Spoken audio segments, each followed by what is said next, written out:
Hey there, friendlies. I hope you heard that.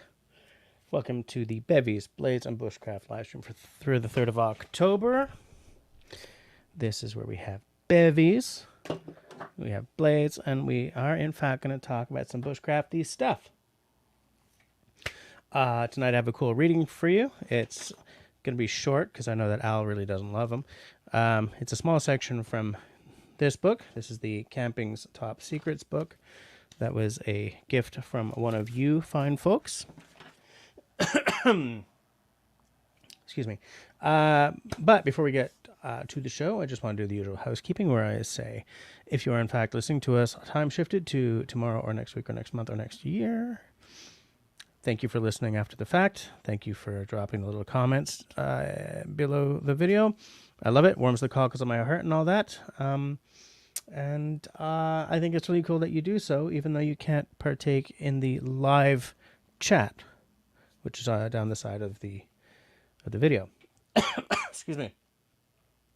If at any point tonight you really love what's going on, I invite you to hit that smiley thumb button. If at any point tonight you really kind of hate what's going on, that's okay. The frowny thumb works just as well. And if you would like to take a more active role in supporting the channel, as several on the side chat already have, then I invite you to click the join button down below there, and you will see the two tiers. Sorry, I was looking for the word. The two tiers of membership that are available for your hard-earned cash, as well as what you get for them. The unwritten part is that you help keep the lights on around here, and you earn my eternal gratitude. Excuse me. Just going to make sure that everyone's hearing me. Looks nobody's saying that they're not. Okay, good. So, what's happening in the world of bushcraft on YouTube this week? First is something that kind of slipped my attention back in June, but it was mentioned in an email newsletter that I get, and that's that. Excuse me. Canada strengthened its Environmental Protection Act back in June to recognize that every Canadian has a right to a healthy environment. Now, this is the results of a lot of years of grassroots efforts by many people. They started out on sort of the level of getting local municipal laws changed, and then sort of moved up and up and up. And so now the Canada Environmental Protection Act 1999 has been strengthened in a historical manner. What does that mean legally moving forward? I don't know. Second, very recently, like last Friday, a couple and their dog were killed by a grizzly in Banff National Park. They were out hiking. Park officials received a bear attack GPS alert around 8 p.m. on Friday night. Due to weather, they couldn't get a helicopter out there, so they sent out a team on foot. It took them, I guess, took them several hours to get there. They arrived around 1 a.m. to see that the people were deceased, the dog was deceased, and the grizzly was still quite aggressive, so they euthanized it. And apparently these were not like a couple of like West Coast hippie kind of, communing with nature types. These were very experienced hikers and backcountry people. So, and they knew bear protocol. So sometimes you don't know, right? So that's fairly sad.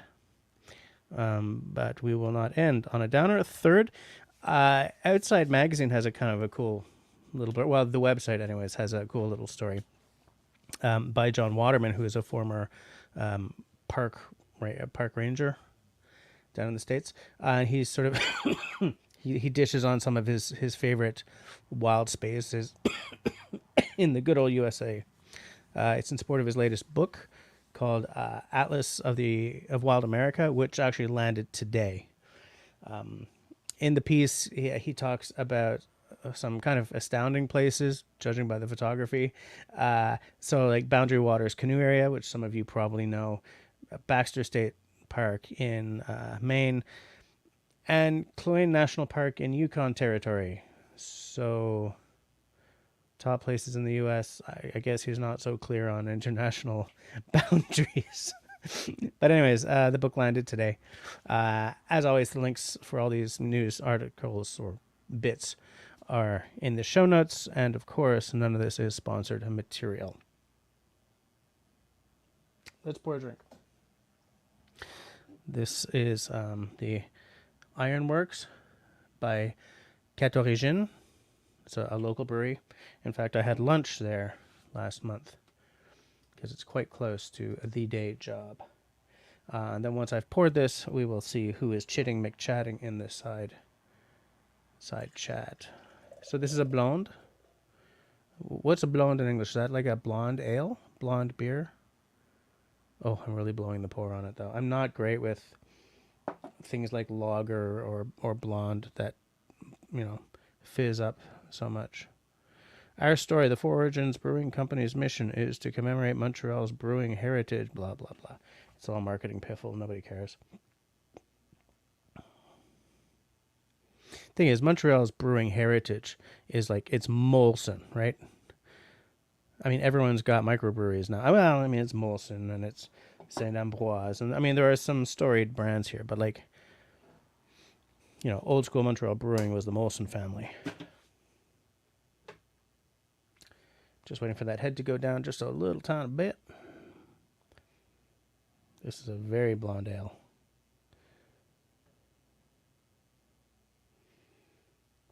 It's not too clear though, so I'm optimistic. I like it when beer's got a little bit of fuzz to it, or a little bit of cloudiness. So we give it a tasty, but I think I've had this with you guys before.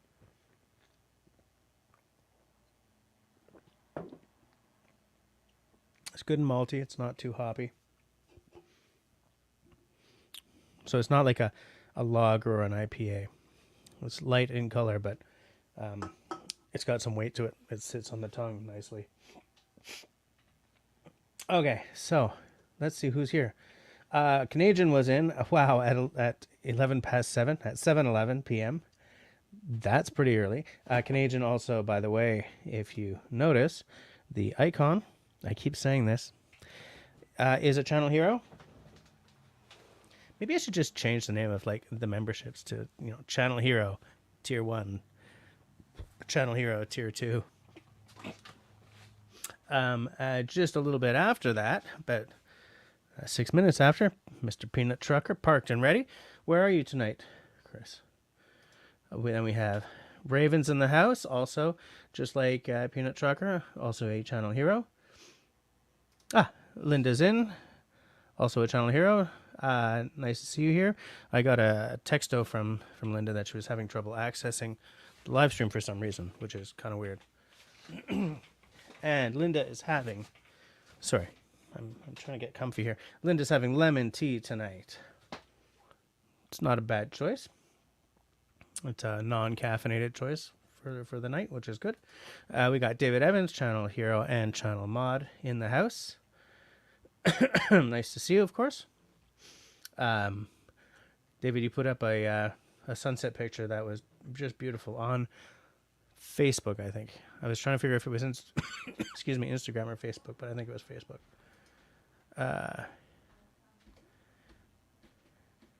The Trini Lopez song. Okay, I clicked. Sorry, I clicked on that by accident, actually.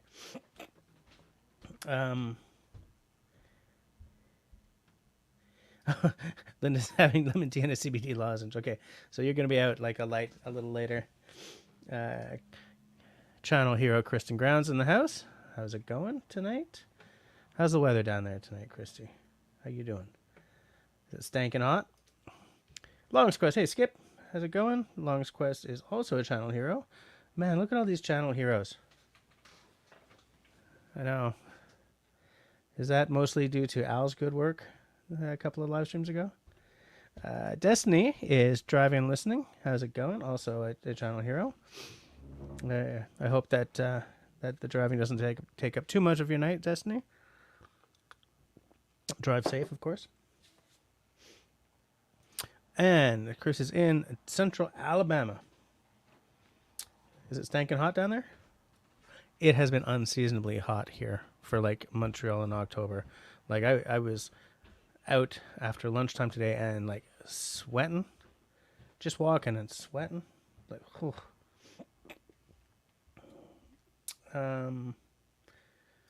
There's Russell saying hi to everyone.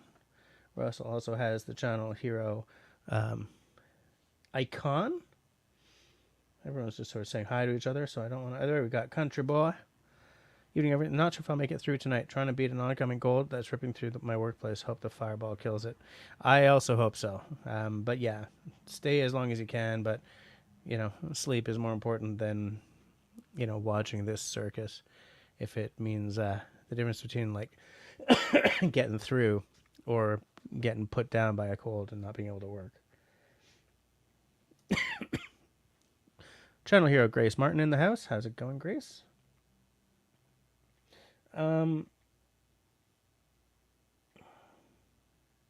Yeah, Linda, I don't know. Something's definitely going around. I wasn't feeling so great last week myself.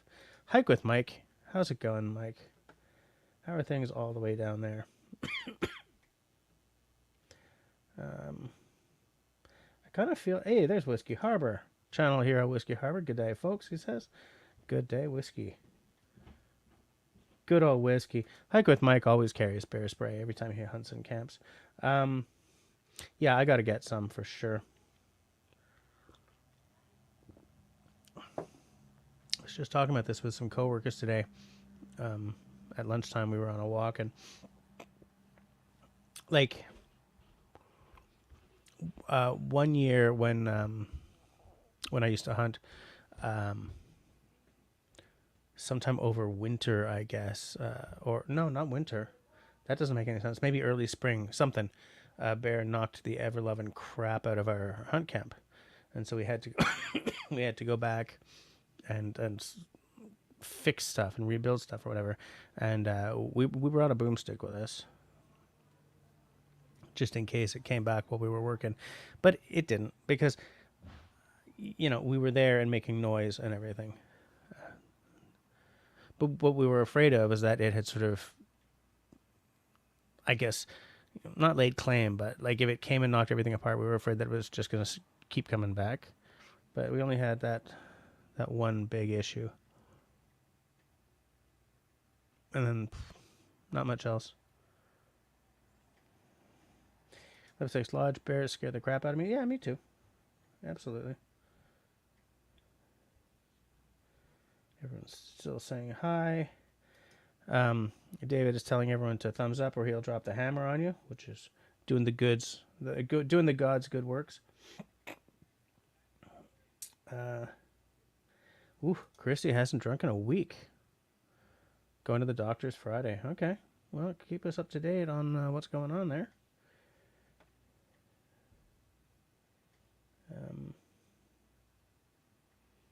I'm just sort of trying to catch up because I feel that I'm kind of late. There's Serge. How's it going? Serge came to hang out with me last weekend. He was in town, which was cool.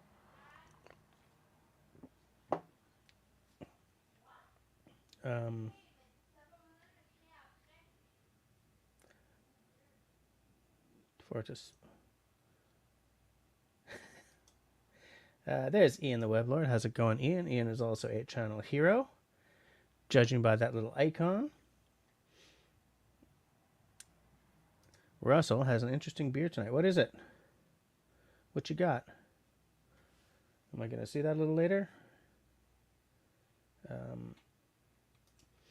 Canadian had a great day today. What happened today that you had such a good day?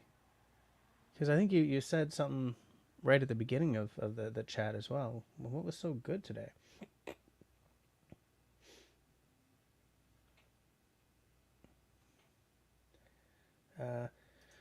Christy says, last couple of days have been in the 80s. However, we are back into the hundreds for a few more days this week. So 80s would be like 27-ish degrees, I guess.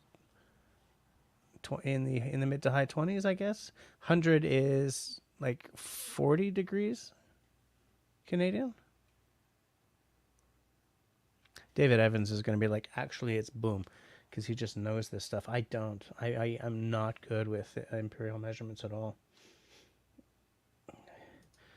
Been way hot. We finally have a cold trough, pushing the heat dome out and bringing the nice temps.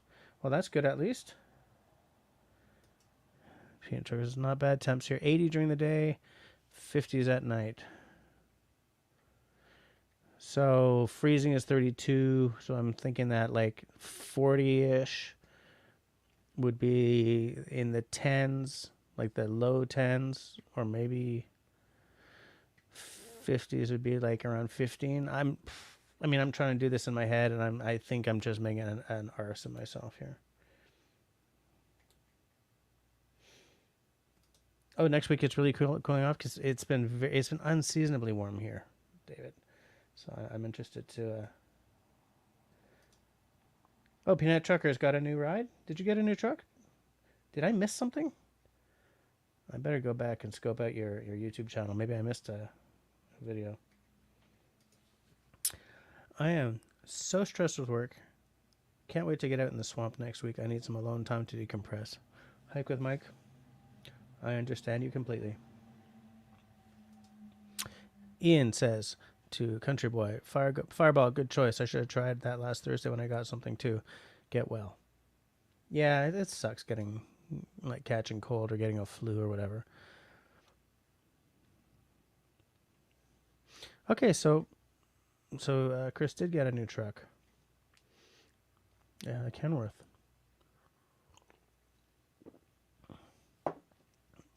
Which do you prefer? Like, which has the nicer appointed interior? I mean, a little smaller, okay, but like, does one of them have a nicer interior than the other generally, of those two brands? Oh, Canadian. Over 5 months of no smoking. Holy crap, that's cool. I'm scrolling back to see if I missed. Yeah, Canadian said, what an awesome day it was, and then hasn't told us why. But 5 months of not smoking, I would call that a win. Yeah, that's a win, all right.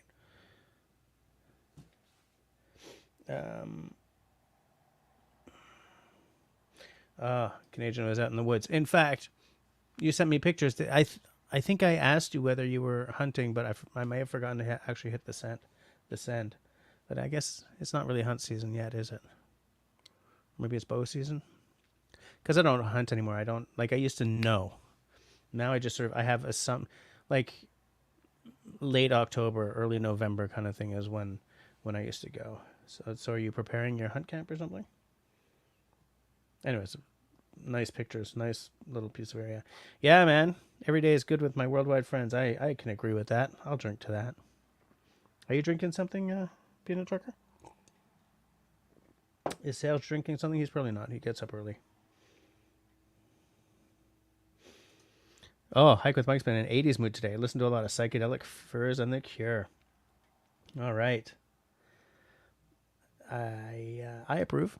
Absolutely. I'm of that age as well. 100 isn't like 37. For some reason I thought 100 was around 40. I mean, if you're sitting there and like the humidity has you stuck to your bed shoes, who the hell cares between 37 and 40? But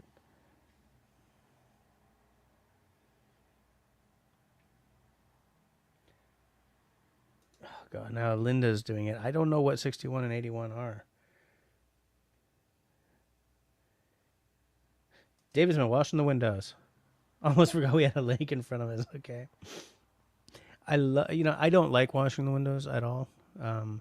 But I do love it when they're done and you look through them and everything is so crisp. It's like getting a new pair of glasses, you know? I should keep a thermostat next to me. I have well, I don't really.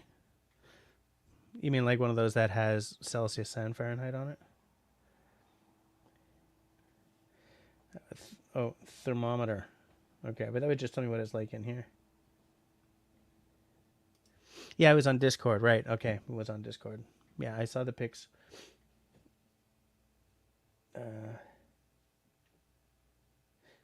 So Chris prefers the Peterbilt, but they both have nice interiors.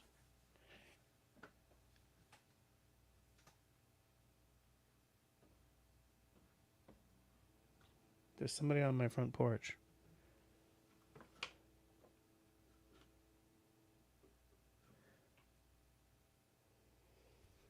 I'll deal with it later.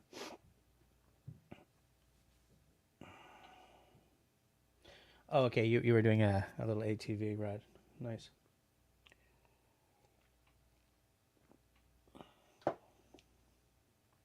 And you went to the cabin. And Serge's drinking tea.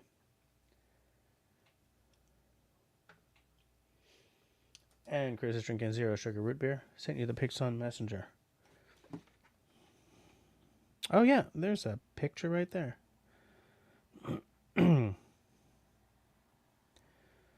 Yeah, Linda's been having trouble getting onto people's live streams. I love the color of that truck. Can I show it? Look at how pretty that is. Very nice. Some say tea is a good drink. I do say that tea is a good drink. In fact, I have some right here.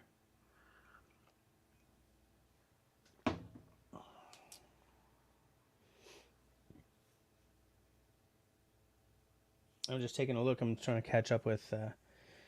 Hike with Mike has 4 rescue cats. Rescue cat 5 arrived at your doorstep a few days ago. That's a lot of cats. I don't know where Al is. Oh, no. Jim's gone back to work. All right. Have a good night. Okay, and I'm caught up. Well, since Al isn't here, maybe let's do the reading now so we're not pissing him off. And then I got a question. So this week's reading is from the knots, hitches, and lashings section of Camping's Top Secrets by Cliff Jacobson. But this isn't going to descend into a discussion about knots, lashings, and hitches.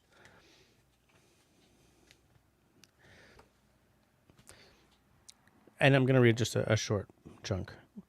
Hots, hitches, and lashings, I was about to say. I'm not having a very good week here, people. I'm a little tired. Knots, hitches, and lashings. While canoeing... What? Just rewind and start again. While canoeing Manitoba's North Knife River in the summer of 1991, I graduated high school in 1991. My crew experienced 3 days of wind-driven, icy cold rain. Temperatures in the 30s and wind speeds of 30 miles per hour threatened to shred our paired 12 by 12 foot nylon rain tarps. I used every trick and length of cord to keep the shelter tight and well drained. So that's the 30s Fahrenheit, I think. When the sky is cleared, we had one last admiring look at our storm-defying roof before we began its disassembly. I'd used 200 feet of parachute cord, 100 feet of nylon rope, and 2 prusik knots to keep things taut, and it resembled Charlotte's Web. Nice rig, remarked one man, but how'll we ever get it down? What knots are murder to untie?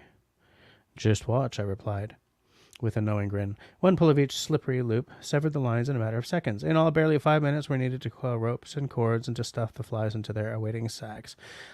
This isn't going to be a discussion about knots or lashings or anything. What it was... What?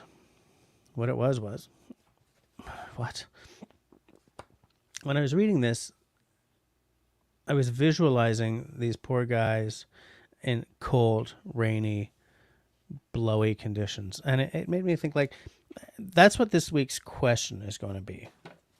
Okay? When the weather turns foul, do you ride it up or do you pack everything up and head for home? Because I've been out there in some conditions. Don't get me wrong. But, like, how bad does it have to get before you're like, you know what, funk this. I'm going home, having a warm tea, lighting the fire in the living room kind of thing. Of course, if I'd lit a fire in the living room, I'd burn my house down because we can't have a fireplace here. But you know what I'm saying? Like, are you the type who gets off on, like, I am struggling against the elements and I will win? Or are you the type that's like, oh my God, I'm just going home? Because I would like to tell you that I'm the type, who would, like, stand there in the rain and shout obscenities at Thor or something. But I can handle a certain amount of discomfort because when I was in the Air Cadets, we didn't get to go home if it got rainy or snowy or blustery, right?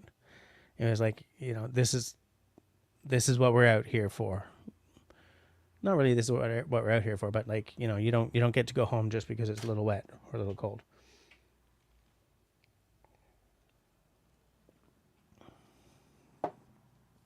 And like I'm just thinking back, and I don't have any memories of a really deadly camping experience, right? Or like where it was really frigid. But I've had a few where it's like, oh my God, I'm wet and chilly. Better make a big fire kind of thing.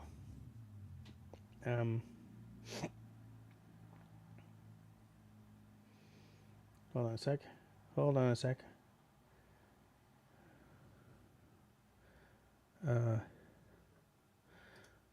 Russell says, am I joining tonight or are you sick of me?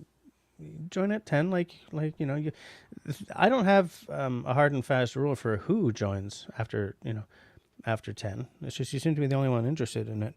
I mean, I'm trying to sort of keep a firmer hand on the live streams, but you're not a problem.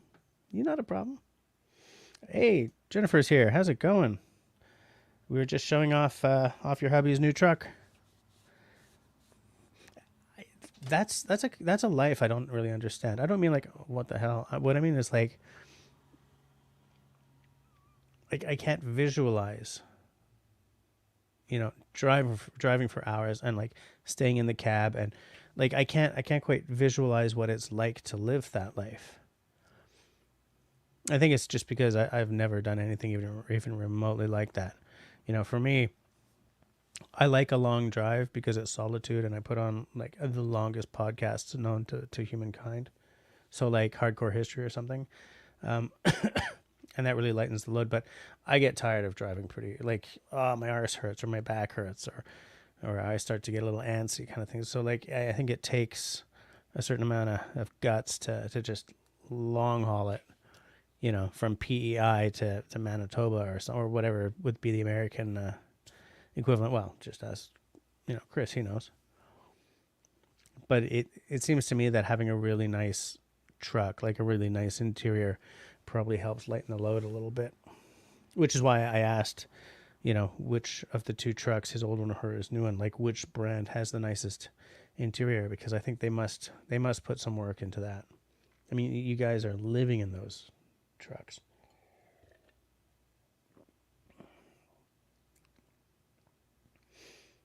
I'm starting to slip behind. When are we getting a Lord of the Rings reading? 24-hour live stream. I'll read the entire, like, The Hobbit, and then the next year we'll do a 34-hour, and I'll read The Fellowship of the Ring.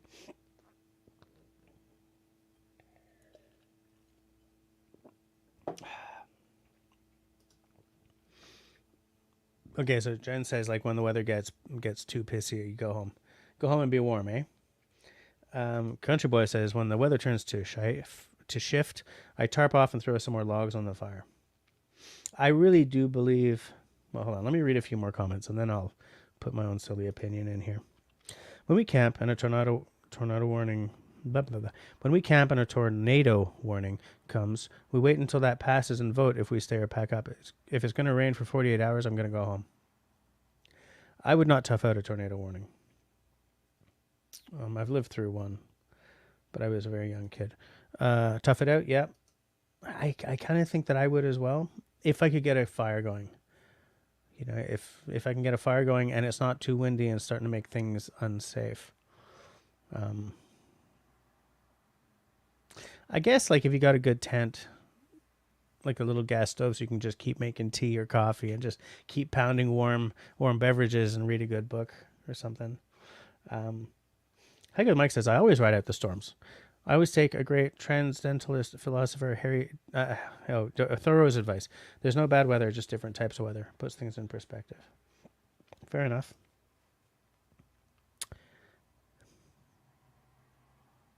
You just gave me the question for next week, I think, if I can stay away from talking about it this week.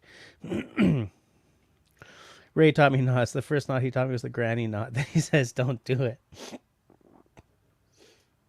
Shawnee says, oh yes, always throw another log on the fire if rain is coming. David got stuck on an island campsite once for a few days because of crappy weather. We had to stay put because of high winds. So you were windbound, yeah. I know that every paddler has got at least one windbound story. Sarah says, it depends on who I'm with. If I'm with a city person, I'd probably bail out, but I'd probably tough it out with someone with seasoned wilderness skills. Jennifer says, it's amazing you get to see the world. Fair enough. Fair enough. I mean, that's true. I mean, you get to see a new place every day. I camp every night in a truck stop, but sometimes off the beaten path. David Evans thinks the bow line is the best knot. It's a good one, for sure. Shawnee also needs to have enough food. And is asking, David, can you share more about this island campsite? Feelings about staying extra. Wow, Peanut Trucker lives about 300 days plus a year in the truck. So it's got to have a nice inside. You got to like being in there, right? It's got to be comfortable. Country Boy says, I'm the only male in my family that didn't go into trucking. My dad, all 5 uncles, male cousins, and my brother all drive or drove. I'm the black sheep of the family. Were they long haul or short haul truckers? Sean, David says, it was Burnt Root Lake in Algonquin Park. It was our annual canoe trip with a buddy of mine from high school. I love those stories. I mean, I envy you guys who have those stories. You know? I'd like to have some of those stories. Everyone's got stories. I have some crazy stories from like air cadets or whatever, but you know, I was listening to blah. What? You guys know that I listen to a lot of podcasts. And I was listening to Explore, that's the Canadian Geographic podcast. Just checking the battery on my phone, my watch. I don't have to plug it in yet. And they had like a three episode series of like great Canadian paddlers and stuff. And either the first or the second was Justin Trudeau, because I mean his family have been avid outdoors people. You know, his dad was an epic paddler. He spent all his free time in a canoe, it sometimes seems. I'm not going to talk about their politics because I don't care about politics on this show, but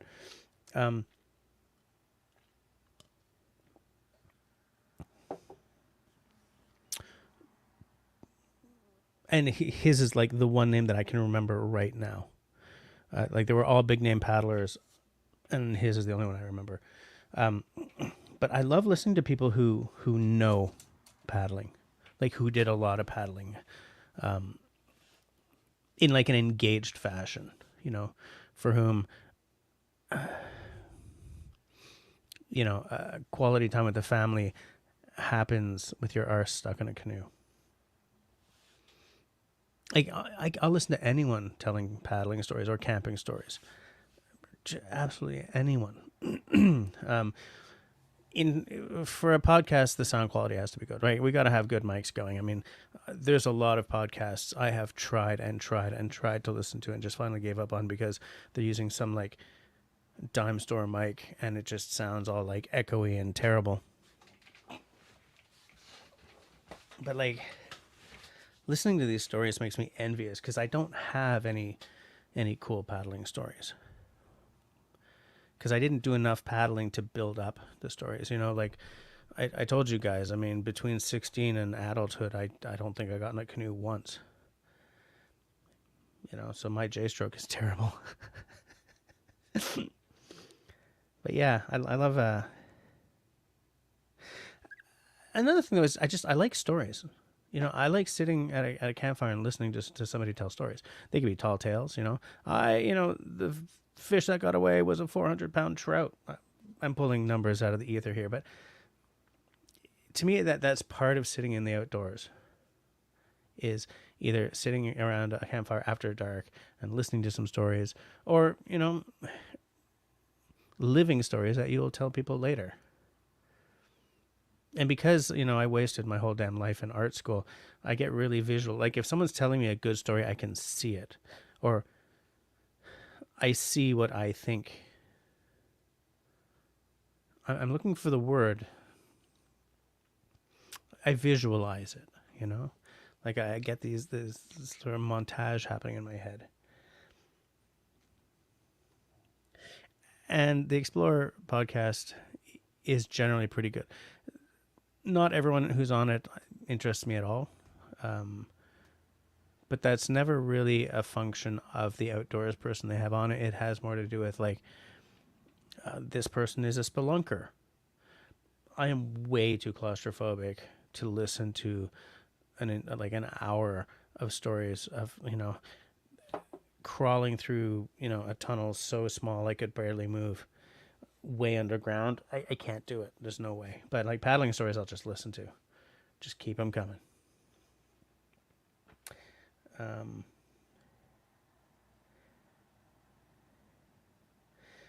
Shawnee looked up where David was. They have quite a few island campsites in there. What a cool experience.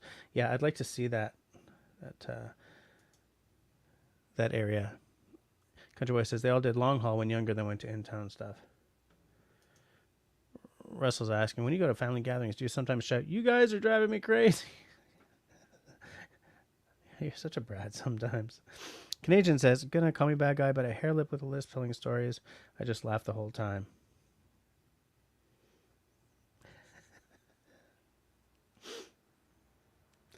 My dad used to have a friend, a work friend. Oh, he might still actually, but I mean, I haven't seen this guy since I was way younger, but the guy had Tourette's, okay?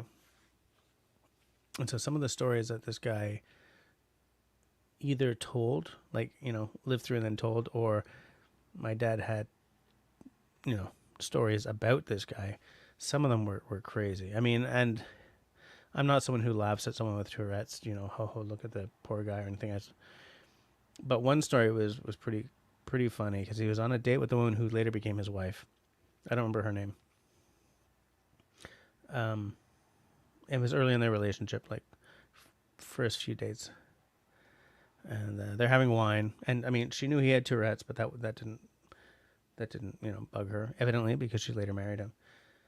But he was taking a sip of wine, and as he had the wine glass in his mouth, he had one of his ticks, and just bit like a semicircle out of the glass. I mean, he's lived with Tourette's, so he just sort of put it down, took the piece out of his mouth, threw it into the glass, and said, "I'll have another glass over here, please." And the waiter just brought him a glass, and he just rolled with it.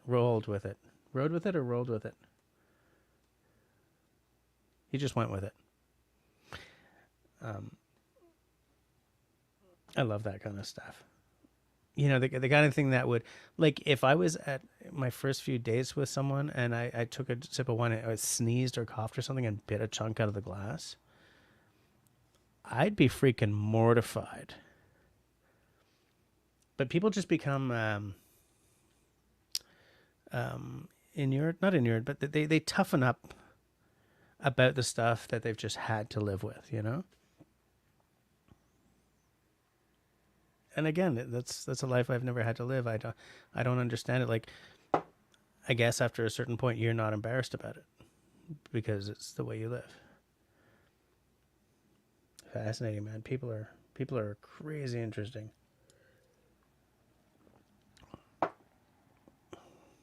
Russell, message Al and tell him that if he comes, I'll open the King George tonight because I don't see him. David says our island campsite had an outhouse bonus. Linda was camping at the Pinery once. Storm came up. Trees were crashing down around me, but hey, I protected my tent. Shawnee says some people plan. Reserve a camping trip months or a year ahead of time, so you're blind to what the weather will be until the week of the trip. I'm a last-minute camper. Weather looks good. Let's go. I would love to be a last-minute camper, but because I live so far from Crown Land here, I have to go to a SIPAC or Parks Canada or whatever, and you gotta book almost a year in advance. I've been trying to do like a last minute camping trip with my daughter for fall. It's not going to happen. The Sepak are all closed already, and anywhere that isn't closed, they're booked up, which is disappointing in a massive way. Canadian has a cussing problem too. Yeah, me too, but it's not quite the same.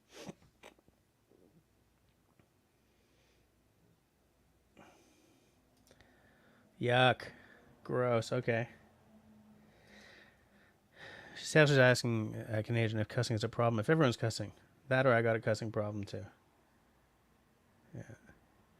Sean is asking if David had enough food for the extra days. So long as I haven't run out of food, I can probably deal with almost anything. But if when I'm getting hungry, I get hangry. Like I get grumpy really fast, and I don't want to spend my days out in the woods grumpy because I'm hungry. That would make me it doesn't matter, does it? He was windbound. He couldn't leave.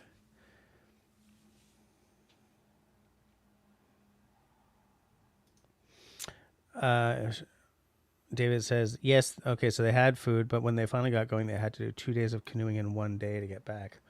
Wow, I bet your arms and shoulders were sore after that, Holmes. Let me just finish off this beer. Beer's done.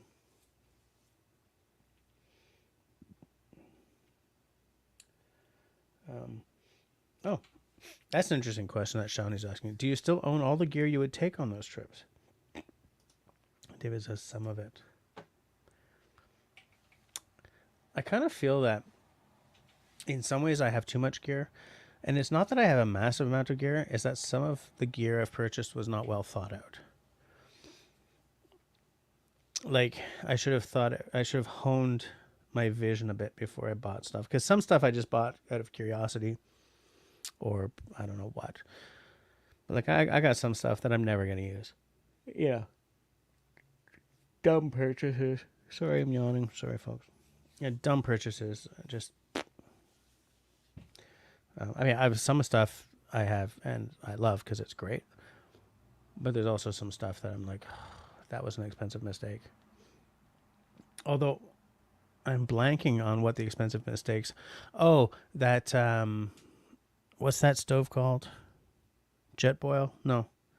What's it called? Like I did a few videos of it with my daughter, where it's got like this cyclonic action to reduce the smoke or whatever, and you can plug your phone into it to charge it up.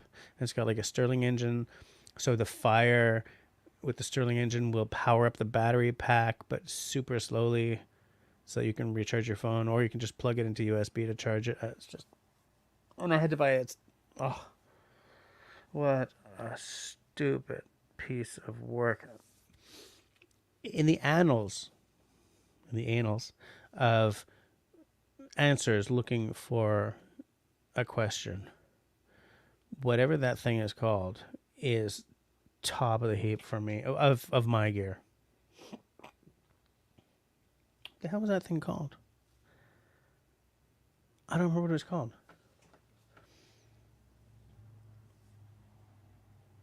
Yeah, that's weird. How come I don't remember what it's called? It was in a few of my videos back when my daughter was younger.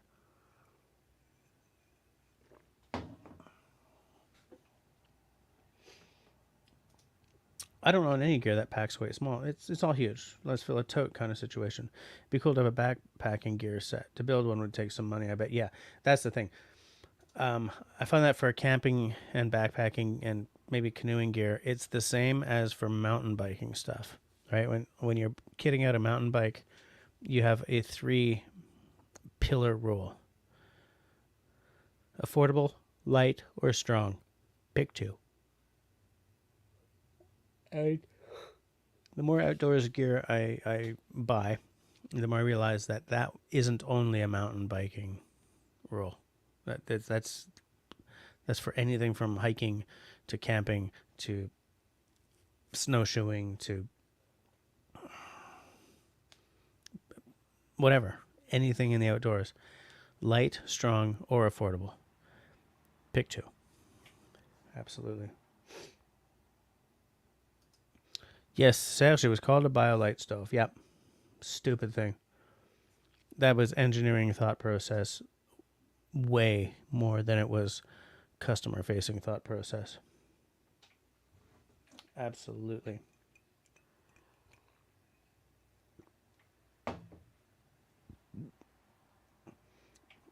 David's backpack was cheap and heavy. Leaked like a sieve.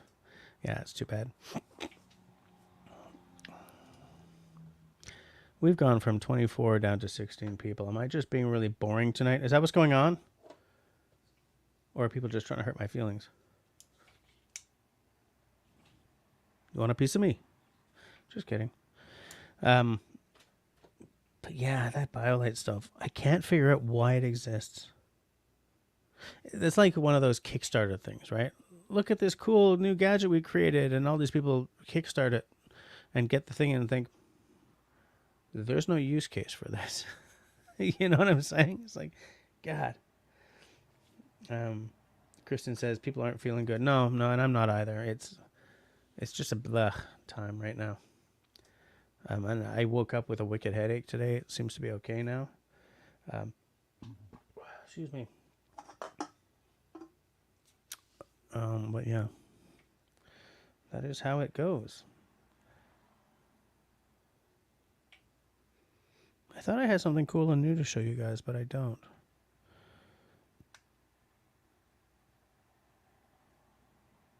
I thought I had something cool and new to show you guys. What? I don't know. I thought I did. But I guess I do not. And since Al's not here, I'm not going to crack open the King George V. Now, here's the thing.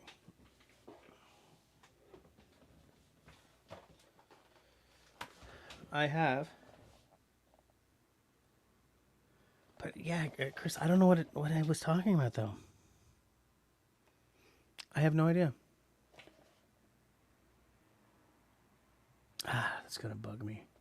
Like, at 11 o'clock, I'll be, okay, everyone, good night. Have a good night. Click. Oh, that's what I wanted to show. Because that's how I live. David says, when will I be live streaming from... Whoops. Okay.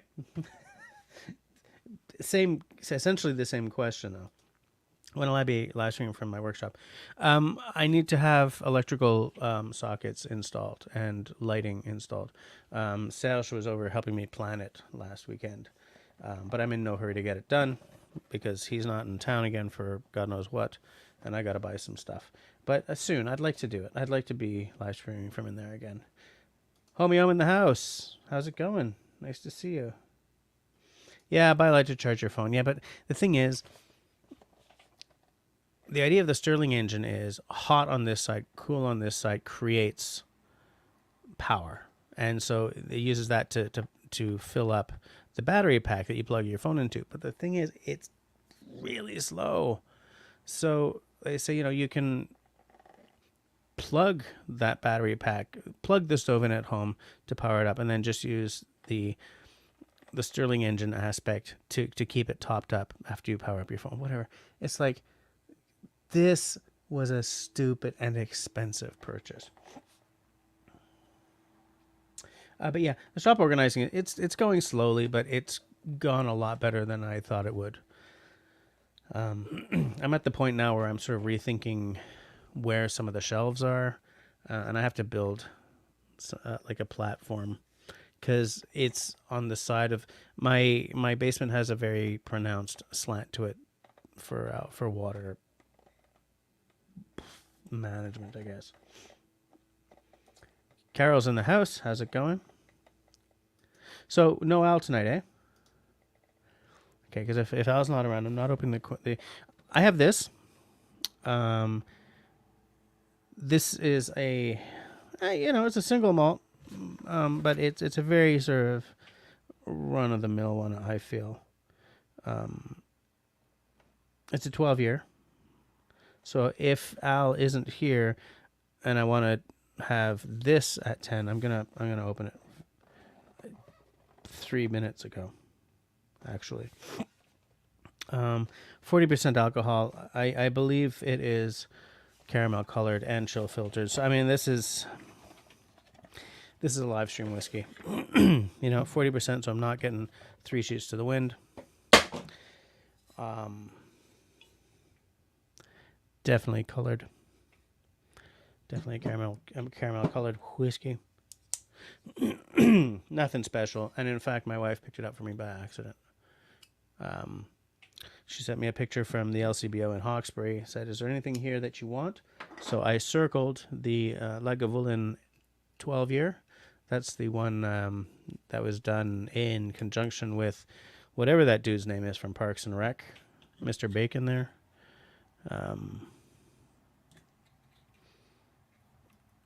He put out like a memoir called Paddle Your Own Canoe. The hell's his name? The mustache. Anyway, so I circled that. And then when she got home from Hawkesbury, this was right next to it. And she'd bought this thinking that that's what I'd circled. So I said, why did you... What? Anyways, this is a good context for it because it's not useful for my other channel. And I don't want to drink anything with too high an ABV on the live stream. Just look at you guys through the glass. Through the looking glass. That's not a looking glass. Looking glass is a mirror, but I was looking at you through the glass. Sue me. Not a looking glass. So, yeah. So that should be sitting for longer, but we're going to just deal with it.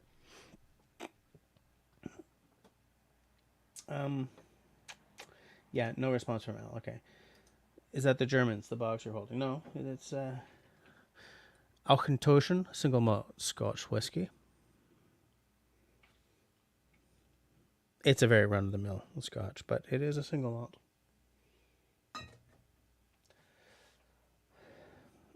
Yes, thank you. Yes. But the actor's name isn't Ron. But you know exactly who I'm talking about. Homie Omi is asking what's my favorite knife, saw, and axe combo. You know what? Let's throw that out to anyone here who's like a dyed-in-the-wool bushcrafter or outdoorsy person at all. Do you guys have a favorite knife, saw, and axe combo? For me, it's hard to say about like an absolute favorite, but if I was to grab a combo to go to the woods today, right now,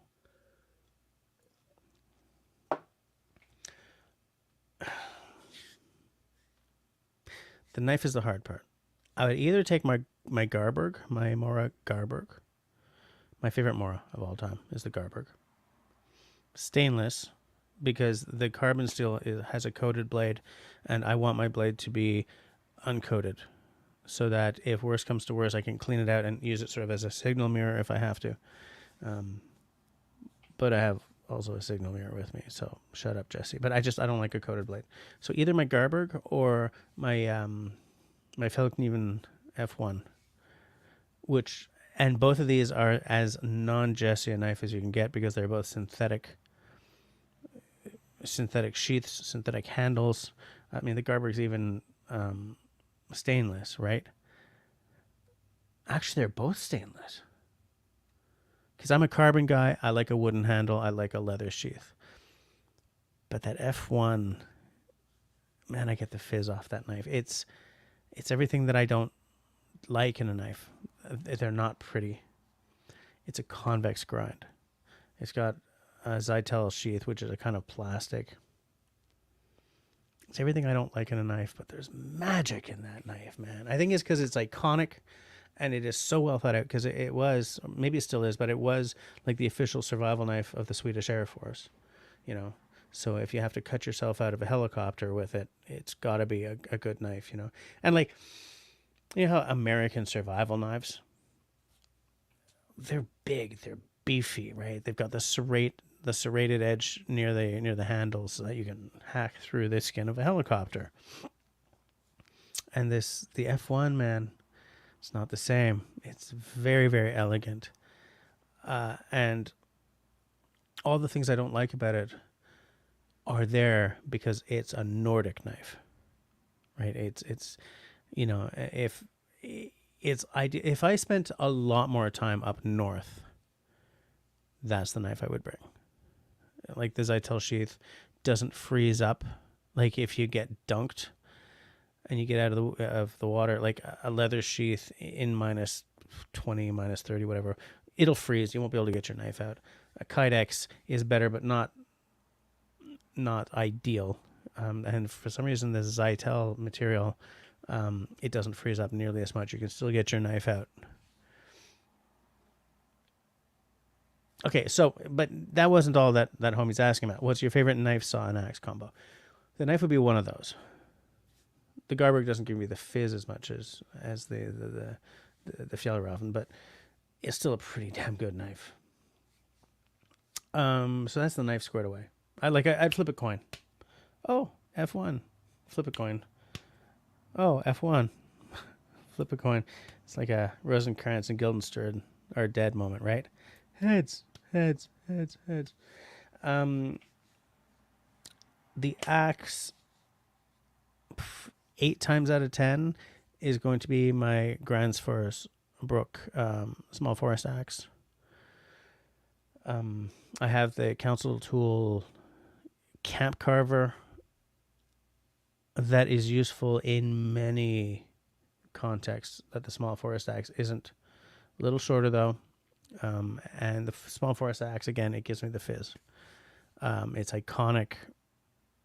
It was my second good axe. My first good axe was my Wetterling's Buddy Hatchet, but that's a 10-inch handle, right? That's very small. And I think it's just I've had the small forest axe for long enough that there's a comfort value. I know how long it is. I know the shape of the handle. I know what size tree will give me blisters if I try to go at it with that knife, with that axe. I know it. The Camp Carver, the Council Tool Camp Carver, is absolutely more useful in several contexts. Like you can do a ferro rod off of it, right? It's got a hardened spine for a ferro rod. It's got a hardened pole, so you can pound in steaks or whatever with it. It's a beautifully thought out axe, absolutely. But comfort in the hand, comfy as slippers, or as in like the bass guitar I've played the longest. Kind of, you get familiarity with a tool, and that can outweigh features in some cases. But I do carry that Camp Carver a lot. Like I grab that by preference a lot because I'm trying to sort of really give it its paces, so I can do another review of it. And then for the saw, I want to say a silky, but like I've got 3 really nice buck saws, 2 sort of more traditional wooden ones, and then an Agua Canyon 21. Agua Canyon Boreal 21. And the Boreal 21, again, it's there's nothing about it that says that is such a Jesse saw, but I grab it more than the wooden ones a lot because you just flip it open. Yeah, it sounds terrible. It's got like this metallic when you're cutting with it. I get that. It's not a very classic look or feel, but the practicality is just there. And I've got this nice sort of nylon sheath for it, or canvas or something, with like 2 extra blades. Perfect little package, So that's Russell, do you want to bring yourself on, or do you want me to bring you on? He wants me to wait a minute. He's probably working on his mic again. He wants me to wait 5 minutes. Okay. Just taking a look. I don't want to like be ignoring him or anything. Okay. So let's just say if I got to narrow everything down, I'll take the small forest axe, the Gransfors small. Blah, blah, blah. The Gransfors small forest axe, comfort value. I've been using it forever.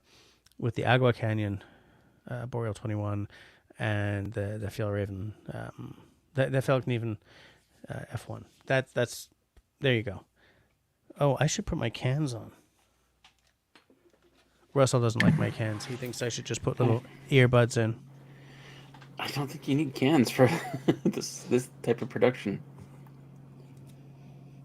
I'm a very professional person. Oh, are you doing your notes now, or because I'm going to show you my beer in a minute. Yeah. Show me the beer first. Okay. I had to order this off the website and have it delivered to the local LCBO. It's a beer that City Girl tried when she was in Ireland. Oh shit! I grabbed the wrong one. Hold on. You know. Okay, well, while he's doing that, I am going to just see if I can catch up with the side Chitty McChat. Oof, you guys were active. Okay, how far is Hawkesbury from Montreal? Look, to Montreal, it's a long way, but it's very close to where my mother-in-law lives near Oka. What you got there? It's Innocent Gun Caribbean rum cask. Oh yeah, I saw that while I was in Alberta recently, but I didn't pick any up. Yeah.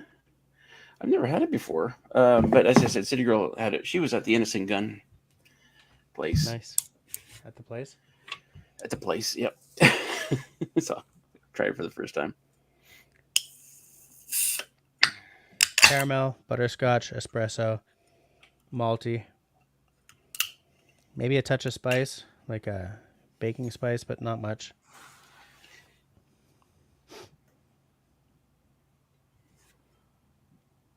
Not much in the way of legs, so it should have a nice oily mouthfeel.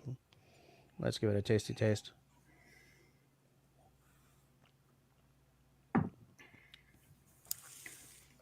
That's where the spice comes in. It's still got all the sweetness and everything. Kind of a creme brulee thing right in the middle of the tongue. Man, not much in the way for it. I love your notes.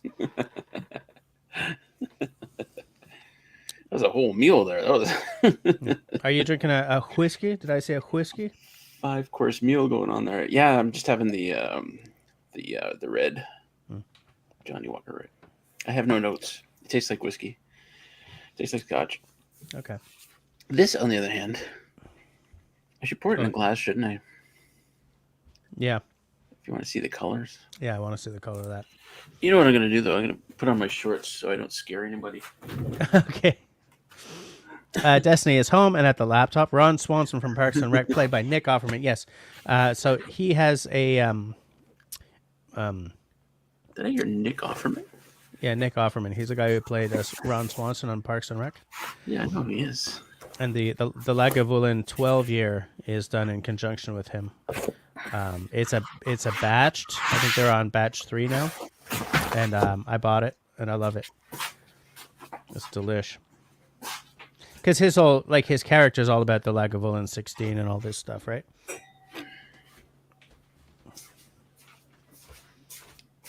And the whiskey is very good. David likes his Leatherman. I have an old Leatherman. I like tools that are discontinued for some reason. I don't know where my Leatherman went, though. Is that a Stella glass? Yeah, that's a Stella glass. I've got like 8 of those. I had ended up breaking all 4. Nice. And just when I was about to start to buy another 4, a friend gifted me a set. A set of 4? Yeah, and I think I didn't tell him that I needed more. Right. It's just on the same wavelength, I guess. Yeah. Whiskey Harbor is with David. He also likes his Leatherman. I don't know where my Leatherman went. You know what I would like, though? Wow, I love the color of that beer. It's wow. It's really quite dark, isn't it? Holy crap. A nice dark beer like that is Jesse Kryptonite, man.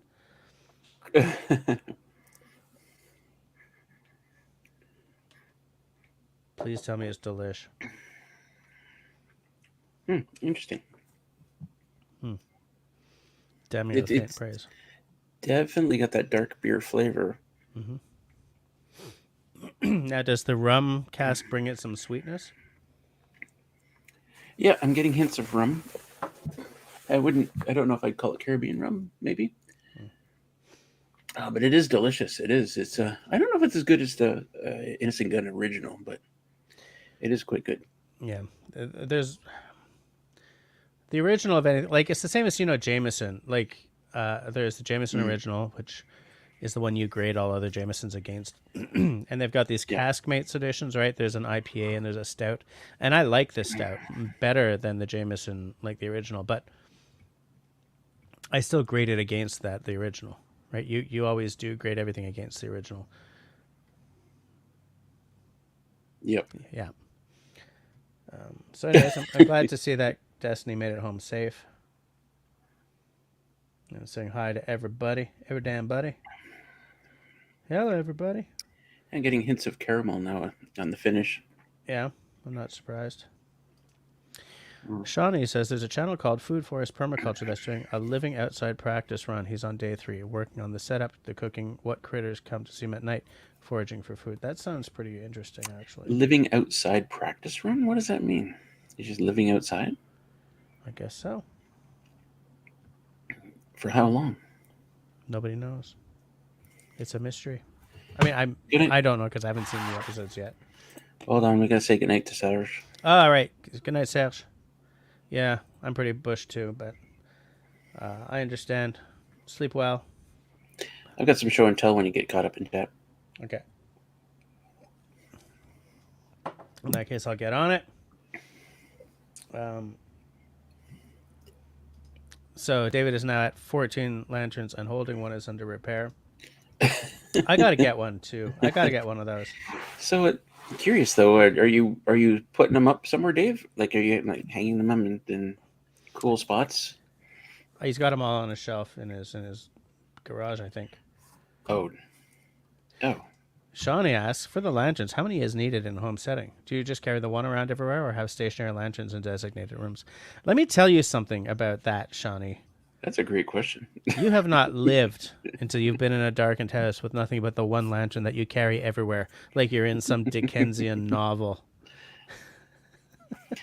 Well, okay, so here's the thing. Like, if you're really trying to be like conservative, that's not the right word. You're trying to conserve, whether it's electricity or whether it's gas or propane or oil. Yeah, you stick with the one. I mean, like here in the cabin, I usually just have that one light on all night long. Right? I don't carry it around with me, but right. Wow, David says, where did that go? He says Marcus is up to 65. Now, what is he doing with 65 lanterns? Collecting. That must be one of those things. It must be like making fire, because like making fire is one of those things that's it's probably, from evolution, we have learned to survive with the help of fire. Yeah. Right. So lanterns or light must be one of those things that just ingrained in us. Yeah. And here's the thing, like, I mean, you know me, right? I you know that I'm going to prefer the storm lanterns, right, with the little wick and the stuff. But if I could find an old, like the classic Coleman, I had this conversation with David. What is it? The 336?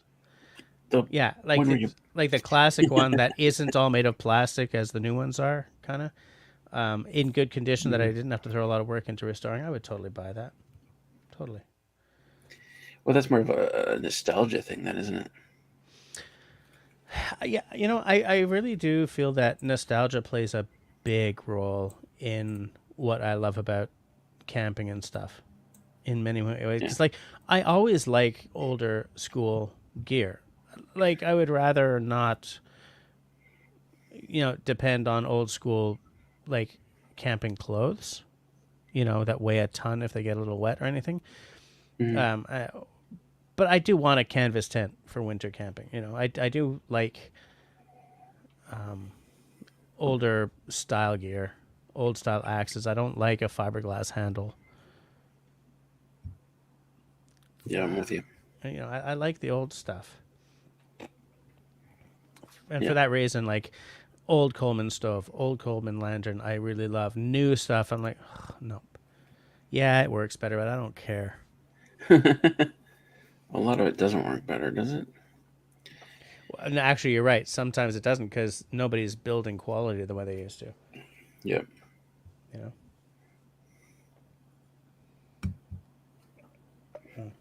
This is quite good. I'm enjoying this. Yeah, that looks delish. Oh yeah. Russell Carroll is saying hi. Carol, welcome. I think I'm a little late on that though. Yeah. I'm trying to catch up. Ah, Shawnee. Sorry if I'm being a bad influence. You're an enabler. All right, so Chris and Chris's wife are out. Have a good week, you guys. I'll see you next Tuesday. Yeah, Shawnee is also loving the looks of your beer. Oh, wow, I must be late because here's what you were showing earlier. How late am I, dude? Yep. Oh, my snap. I'm like 7 minutes late. David, that's an excellent question because I haven't had it yet. I cannot find it here. I saw it months ago, but I was picking up an expensive ass bottle, so I was like, okay, I'll come back for it. And then when I went back, it was gone, and I haven't seen it since. So, have you had it, David? Like, I would love to know what you think of it because I've been trying to find it, and it's not the kind of whiskey I want to order from Alberta and spend an extra $20 or $30 on shipping for. You know, like. This was an extra $30 shipping.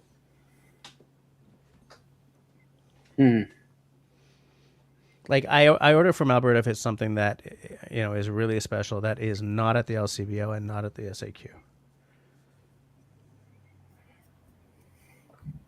How often do you get to an LCBO? Not that often. Like the one in Hawkesbury is pretty close to my mother-in-law, so if worse comes to worse, I can order something and have it sent there. Okay. But yeah, from Montreal, it makes no sense. I mean, I'm driving an hour to get to my mother-in-law's in Oka anyway. So it's like from her place, it's like 15 or 20 minutes to Hawkesbury kind of thing. I see. David says to show the picture he sent me on Saturday. Okay. Did you send that through Messenger? I have way too many communication systems. Like, way too many. It's awful. Well, and sometimes the confusing thing is people say, I messaged you something. It's like, on what? Messenger? Where? Where? For God's sakes, where? Which messenger? That might have been a texto, actually. Hold on. 335 is probably what I would. So David, you want me to show? Yeah. Okay. Here. Can I get this like bigger? Yeah. So that's David's collection. Wow. I really like that one. Actually, there's a bunch of them there that I like, but there's something about that one that I find interesting. I'd like to see a closer picture of that one. That one too, though. But like, if I was to buy one, I think, David, we said the 335 is the one that I would want, right? Yeah, here's one. This is a 335 because I think that's like the classic one, right? There's no plastic on it. But I'm not trying to hunt one of these down. I'm not, trawling eBay or anything because there's a lot of stuff to buy in this life. But hey, there's Darth Vader. How's it going? Yeah, 335 exactly. Yeah, 335. So Darth Vader in the house. So this party is just getting started. Dun dun dun dun dun dun dun. We have a strong antique community here. So true about the quality. Something we don't see much of anymore. Destiny, I talk about this like ad nauseum. Russell's probably tired of hearing me say this. Almost as tired as he is of hearing me use the word seminal. I love what I love about like some of my really older axes, like 60s era. I think I have one that's from like around the 50s or whatever. Before the 70s hit and everything started to become increasingly plastic and industrialized, you didn't build a good quality axe. You just built an axe. The good quality part was silent because they were all really good axes, you know? And once you get to the 70s, you get like everything starts to sort of trickle down. And like people spend big money on a Norland, but they're not really they're not special. I have a Norland. I'm very happy to have it. It's not the Norland I would like to have, but they're big money, and I don't see why. I don't see why, because they weren't made in the time when axes were like being hand pounded in small, factories here and there. They weren't coming out of the golden age of Collins and all these places, It's just the market decided that Norland was desirable. And I fall for stuff like that way more than I would like to admit. I really do. Like when I saw the Norland I own, I was like, yep. And there's no reason for it. There's no reason for it at all. Especially because I'm not leaving it like on the wall. It's come out into the woods. It's going to get beat to hell. And like true axe collectors are like, oh my God, what are you doing? I'm like, I'm using it for what it was designed for.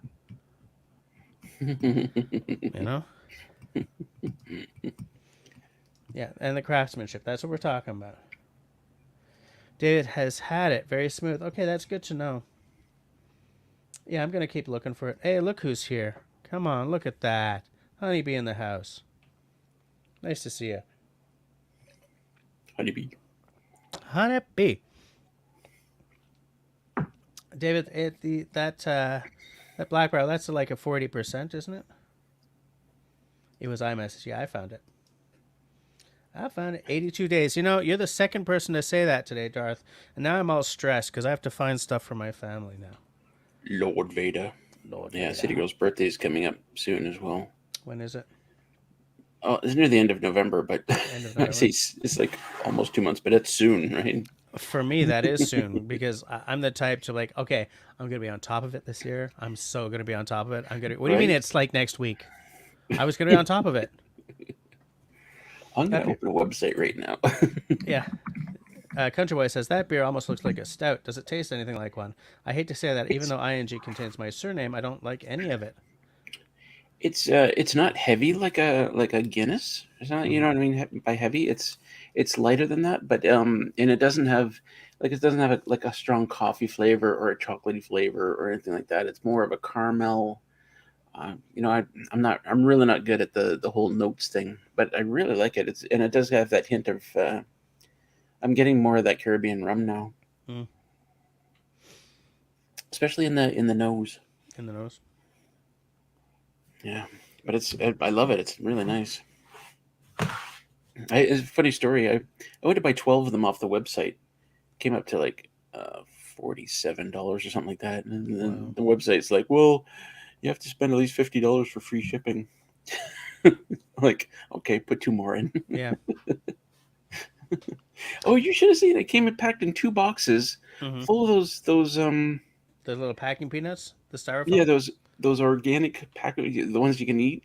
And it's so oddly stuffed in there. And the guy at the store is like, I've never seen anything packaged like this. It's like they've just been kind of stuffed in, and it's like, you can have all this crap back. Wait, organic? You can eat them? What? Yeah, it's made out of like cornstarch or something. Really? Yeah. That's an improvement. Yeah.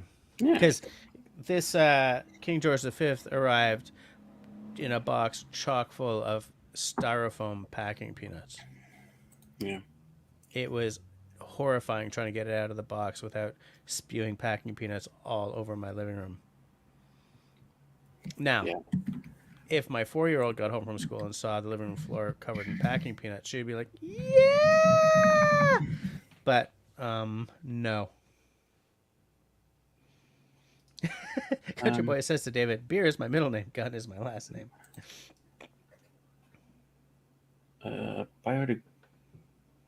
Biodegradable packing peanuts? Is that what they're called? I'm looking for them now. Yeah, Shawnee's like, did he just say eat? Yeah, I know, that's what I'm saying. Like, What? They're compostable Oh, they're anyway. compostable. Yeah, which is interesting. It's still better than styrofoam. Yeah. Styrofoam's terrible. Absolutely. I'm in agreement with you. The funny thing is, those biodegradable peanuts have been around for like 2 decades or 3 like a long time, but you still see the styrofoam ones. Yeah. I still have my show and tell, by the way. Oh, yeah. I just want to say, Destiny's asking Shawnee how she feels about copper tools in the garden. Some people swear by them. Interesting. I've never heard that before. Me neither, but I would love copper garden tools. What? Okay, show and tell. Okay, yeah. Anyway, bought this knife a couple years ago. It's a kitchen knife, right? Yep. And it was wonderfully sharp right out of the packaging, and so it's really nice for cutting tomatoes because it's got that nice big blade on it, and just cut through them like butter. It quickly became one of my favorite kitchen knives. But it got duller and duller and duller to the point where now when you go to cut a tomato, you're just kind of rubbing it until it breaks the skin. Yeah. And I was just standing in the kitchen the other day, and City Girl was preparing dinner, and I'm looking at the knife, and I'm like, and I've got whetstones here. I've probably got 3 different kinds of whetstones. But you know what that's like, because you do it yourself, right? It's a process to wet. You gotta wet them for a while, and then and I was just in the kitchen. I didn't want to take the time, so I went and I found this little guy. Oh yeah, like everybody has one of these, right? Yeah. So I was like, oh, screw it. I don't know if the angle is the right or whatever, but I just sat there for a minute in the kitchen, zing, zing, zing, zing, zing. Yeah. And by golly, my test for checking sharpness is like, can it shave arm hairs, right? Mm-hmm. And it can. I was really surprised that it came out that sharp. And I was cutting tomatoes again, and it was just like butter again. So there you go. So I don't think it's like, not every knife has the same angle, right? But this must be used specifically for like kitchen knives, right? Because it's got that sharp. Like it's got the what's the word I'm looking for? Sharpness. Like the sometimes it's like this, and then sometimes it's like this, Oh yeah, like angle, sort of an oblique angle versus an acute one. Yeah. So, and I think kitchen knives are really like have that really narrow one.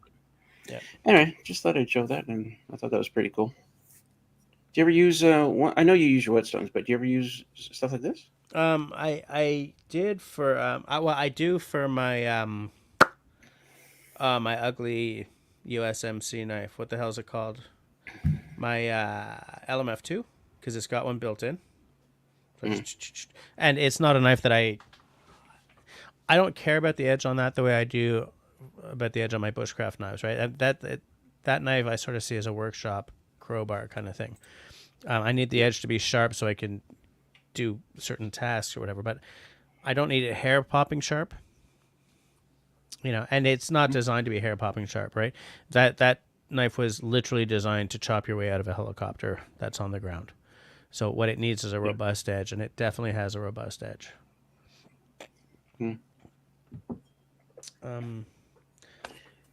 Anyway, do you have a knife like this? Nice big. Not yet. I want a cleaver, but I don't have one. This we lost Jess. This one, I'll look it up right now, but I don't think this was that expensive either. There, he's back. Hey. I don't know how I did that. I kept everybody entertained. I have no idea how I did that. Did I brush the enter key or something? I'm gonna look for see how expensive this. Am I on the wrong side now though? It's easier for me actually, but there we go. Yeah, $38.95 for this on Amazon, Amazon Canada. So I don't think you can go wrong there. Yeah. What I wanted to show was Shawnee is asking Destiny, are you talking about copper wiring rods or copper equipment to use? Destiny says, the Victorians loved their copper tools, claim they kept the pest way down and like adding hemp to the soil. Allegedly, copper added a deep flavor to the food. Really? Especially, I think grew especially root veg. I know that copper has some sort of effect, but I don't know how pronounced the effect really is. My gardening budget, Shawnee says, only allows for $1 to $5 garage sale garden tools. You're not going to be buying copper tools at $1 to $5. That's for sure. By the way, this is 6.8%. 6.8. Okay. That's pretty hefty for a beer. I have a sharpener like that for my fish fillet knife. It makes the nice razor sharp. Yeah, that's you know what? Our kids would make sushi, and you need a nice sharp knife to cut the sushi. Otherwise, you just kind of crush it. Yeah. And they used a fish fillet knife, and they used one of these to sharpen it. Huh. So yeah, it worked really well. Wow, that's crazy. It's crazy. It's crazy. It's crazy. Shawnee says to Destiny, garden like a Viking did experiments with copper wire rods in the garden, and it's a total myth. Feeding the soil web is how you get good food. As far as tools made of copper, that reminds me of kitchen equipment, pots, pans, etc. But that's money and maintenance. I'll tell you something, because I used to have pots and pans with a copper layer in the bottom.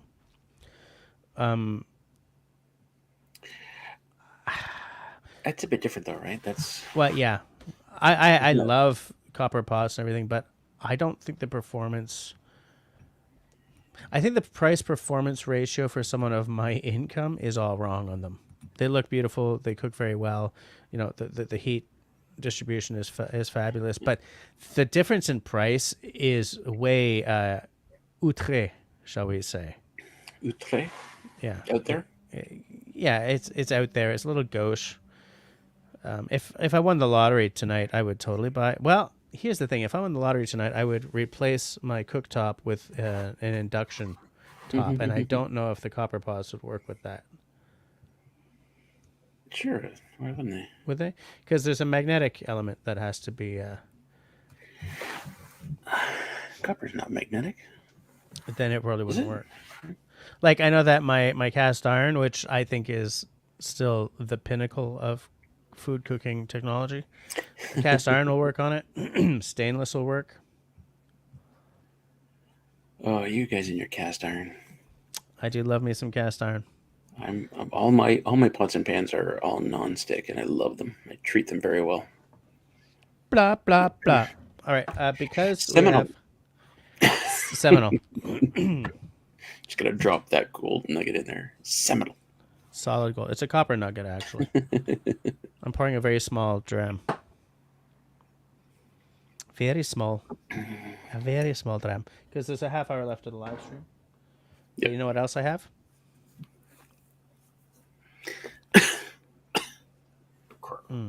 Crud. Tea is a good drink. Is it water crud? I don't much like your attitude. Excuse me. Hold on, there's something. Ian says, cast iron or bust. Ugh, damn straight. So metal. Here's the thing about cast iron. Like, I've never, well, not that I've used it a whole lot, but I don't think it's that easy to, build up the seasoning layer on it. And there's only one time, like my mother-in-law had this pan for making roti, and that thing was like glass. Like, it was so well seasoned. And try to make that, though. Try to get that. Yeah. Like, buy a pan right now and try and get that. No, you need to. No, you're right. There's virtually no modern cast iron unless you spend big funking money. That'll get you that. Like, my dad has a cast iron pan that I have demanded he leaves me in his will. It's like 80 years old. It's got that glass bottom. The surface. Yeah. Oh man, Sean is saying that you just got new kitchen tongs or something. Yeah, it's all because of the non-stick. I could do a show and tell right now, but it's all rubber. It's all Betty Crocker from the dollar store, actually. So it's pretty cheap stuff, but it's because you can't be scratching your non-stick, right? You can't be scratching it. Yeah. Like, my favorite instrument in the kitchen is this rubber spatula. I use it like in cooking like every day. Now I got these tongs, and I got these 3 different tongs. Tongs? You mean like des pinces? I'll show you. I mean, I'm gonna show and tell. Yeah, Shawnee says, yeah, the old ones are where it's at. All the new ones have the sand bumps. Absolutely. Yep. I have mine are sort of mid-range age, but they're not. They don't have the beauty of those really old ones. Hey, Off-Grid Recon in the house. Hello, how's it going? Popping in for the last half hour. Nice to see you. So I got these. Remember, these are all dollar store purchases, and Yeah. I'm not sure about these. It really, like, really close together, so I don't quite know what I'm going to do with those. I would use those for turning chicken and stuff, or like mixing pasta. Yeah. But I wouldn't use it Well, for. yeah, but I also got these. It came like 2 in a package, right? I have those exact ones. Oh yeah, so these are wonderful, especially if Yep. you're using them at the same time. Yeah. Like, oh man. Yep, Like whether you're doing bacon, I had a package of the prepackaged Philly cheesesteak, and I was trying to peel off the slices. Wait. And prepackaged Philly cheesesteak? What? gonna get lost here. This is the Lou's Kitchen. Have you seen the Lou's Kitchen? No. No. Okay. Well, they cook it up and they package it, and it's in its own sauce, and all you have to do is heat it up, and like a it's great sous vide. stuff. Okay. Anyways. Well, yeah, I guess.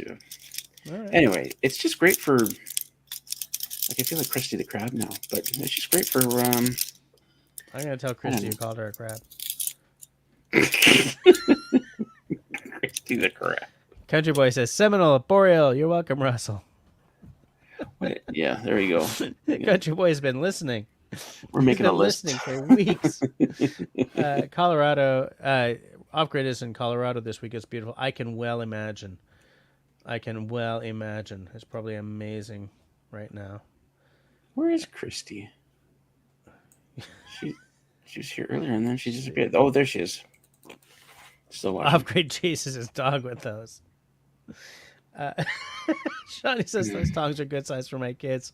I hope you mean that they can use them. These are wonderful, such wonderful little things, and they're not plastic. I find that a lot of tongs, like the plastic ones, have a really sharp edge on them. Yeah, it's garbage. Really sharp. Yeah. But these are rubber and no edge at all. So I have no problem grabbing that bacon or oh my, it's so handy, like sausages or. I could do this all night. I don't like to do it for anything that spits too much fat because I find that you can get your hands really burnt. Yeah, that's the only thing about them is that your hands are really close to the food. Ian says the cast pans now have a really crappy finish, and you have to grind the finish off before you can start to season them, and they call them pre-seasoned. Absolutely. Wait.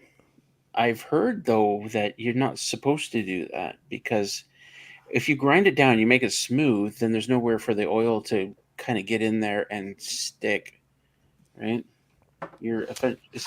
I've heard that too, but I haven't ground down my pans, but I do know some people who have, and they just it gets way more non-stick. Ian is still trying to fix one, but my old one that was a hand-me-down took almost nothing to make it glass. Yeah. Up, there's Christy. Christy the Crab. Christy, can you buy some tongs like this and do some video? Walk across the screen sideways, clicking and clacking.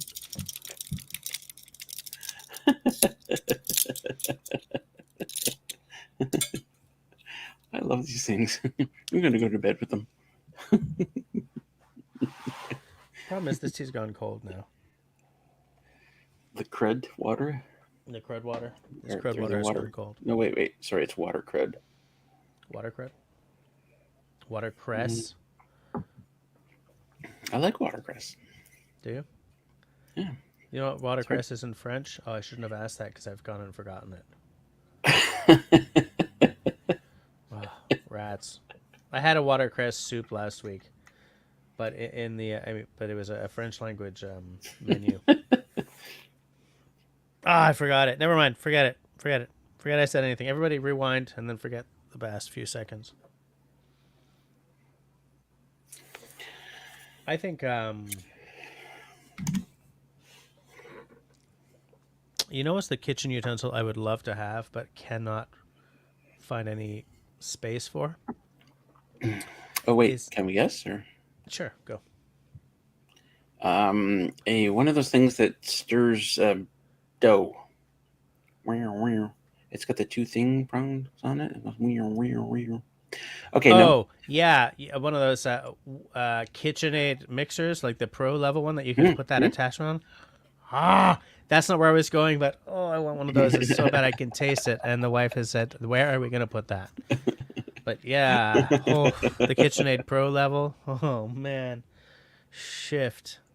It's too expensive anyway. I can't afford it. But man, yeah. Oh my God. Okay, that too. This is not where I was going, but you people. Holy crap. Yes, Destiny. It's croissant. Thank you. Off-Grid says a dehydration machine. I actually have one of those. I'm just not allowed to use it because of the smell. An air fryer, is that? I have one of those now. Yeah, I thought so. So beautiful. So it's a countertop thing, and you just don't have countertop space for it. That's what you're saying. Yeah. A bread machine? I strangely do not have any desire for a bread machine, although my sister has one and loves it. Like, I can see the appeal. Yeah. I really can. But you're never going to get bread like you do. We have one, and I've made bread with it a lot. You're never going to get bread like you get in a grocery store, but yeah, it's, I don't even know how much cheaper it is because bread is pretty cheap, is it not? Well, is anything cheap these days? I don't know. Inflation is I'm totally becoming an old man when it comes to inflation. Okay. I remember when I could go to... I remember when I could buy 12 bagels for 2 cents. I don't know why the hell I went for bagels, but anyway. No, the thing I would love to have in my kitchen is a molcajete. Do you know those? What is that, like an espresso machine? No, it's a Mexican mortar and pestle. Yeah, let me find one. Wow, we were so close. We were almost there, Jess. They're huge, but it's amazing. What do you mean you were so close? Were you guys getting close? Hold on. No, I mean, that's so far out there that I was being sarcastic. Oh. Mexican mortar and pestle. Oh, yeah. Man, are you kidding me? Hold on, I'll show you. I'll share it.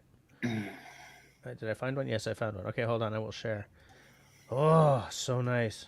Whoop, those are slides. I don't want to present slides. I don't have any slides. No slides. Share screen. Look at this. You gotta be kidding. They're made of volcanic rock, and look at that. You can make guacamole.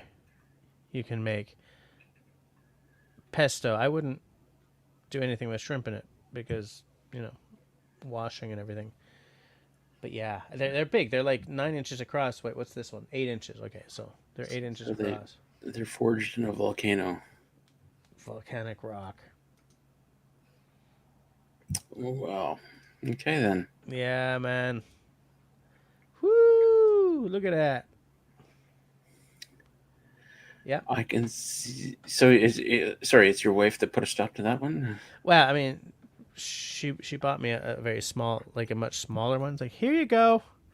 Which is really nice, by the way. The one she bought me is really nice, but I like that. Like, I want this big honker, but the kitchen is small, so I don't know where I'd put it. I can sort of see that for, like, guacamole. It's if you're just using a fork and a bowl, it's kind of a pain in the ass. Yeah, it really is. I've made enough guacamole to know that this stanks. It's like so then I tried using, like, I have an immersion mixer. Is that what it's called? The Wonder Stick. Oh no, you can't use that on avocado. No. Did you make a mess? well, it turned into this like this. It was almost like a mousse. And so I'm like, my family said, like, so what's with the guac, Dad? I'm like, I know. It's deep. Moose. Sorry. Guacamoose. Guacamole. Yikes. Hold on a second. Destiny says there's a tabletop pizza oven on Air Miles. Really? I think I probably have enough Air Miles saved up for. Okay, but is it wood fired? Because otherwise, forget Wood it. fired is the key, isn't it? Yeah. David wants a toaster oven. I haven't had a toaster oven in years, and there are times when I would really like to have one again. David, you know, we are super happy with our toaster oven / air fryer / whatever. We use it all the time now, and it's little 2-door version. No, it's a 1-door. It's a Ninja Foodie. It's because mine's a Ninja too, but it's the one with the baskets, 2 baskets.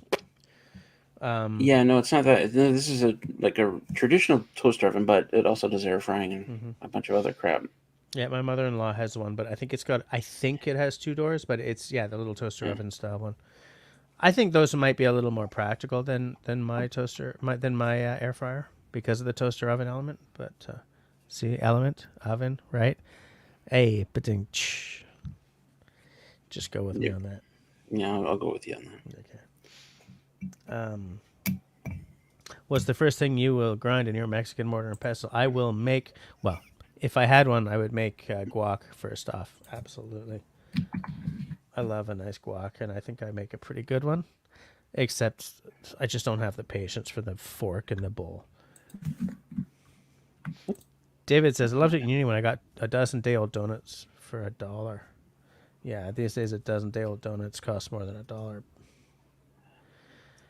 I remember when you could buy 5 boxes of Kraft Dinner for $1. Now 1 box costs more than absolutely. Even, you know what? When I was a poor ass student and I used to buy Kraft Dinner, I would still râpe more cheese to put in so I could have some better cheese. Hold on, I'm gonna share my screen for. The sharing thing is different now, isn't it? Is it? It is on my screen. Anyway, David, this is the one that we have. Oop. Yeah, so that's different than my mother-in-law's, but actually that's a pretty nice looking unit. Yep, and it does. It's got all these settings, and City Girl will always use the settings like pizza, but I don't know what the setting for pizza does. I mean, I kind of look at it like an oven in cases like that, and say, well, what would I do in a normal oven? I'm not sure what but the air fryer is an interesting thing. Like we'll put, and it comes with a basket. Mm-hmm. So we'll put like wings in the basket, put it in there, and put it on an air fryer. Oh, the basket is super nice because what we'll do is put a baking sheet on the basket or put something in like underneath it to catch whatever. Yeah. But you don't have to turn stuff. You know when packages say you got to turn it halfway through, you don't need to turn it if you're using the basket. Yeah, nice. Is there a picture of the basket on that Amazon page? Yeah, there it is. Yeah, okay. So it's a nice kit. Yeah. So like we've done so many things in it, like spring rolls and chicken wings and. Yeah, in a lot of ways, that's a much better solution than mine. That's bigger than mine, though. It is a big unit. Yeah. I mean, there's a full chicken and a potato thing going on there. Yeah. Such a pretty little chicken. I can't do a chicken in mine. I work with a guy who's got an air fryer with 1 basket, and so he can do like a chicken. I can't do that. So there you go. So you can do fries and wings at the same time. Oh God! I tell you what, Jess. That's a Saturday night right there. Anyway, there you go, Dave. Hey, Kristen's got one of those mocajetes. It's only a 6-inch. That's fine. That's fine. An 8-inch is definitely better for like making a family worth of guac, but 6 is fine too. That would work. Off-Grid Recon had guacamole out of one of those in Guadalajara. Excellent. Yeah. And for certain kinds of, I saw a TikTok where a guy was making, I don't remember what, but he put his upside down over his gas stove so that it got really hot for when he put whatever was the Mexican sauce or whatever in it. Oh, interesting. Yeah. So I wonder how that. Well, I'm guessing because it's volcanic rock, you don't have to worry about it splitting under heat. I wonder how well it retains heat. David is saying that your oven must be good on power. I think it probably is too, because you're not heating up a full sized oven. It is. I think it is, and the interesting thing is, like, you know how recipes will say, turn on your oven and wait 15 minutes for it to heat up. This thing takes like 2 minutes tops. Wow, that's nice.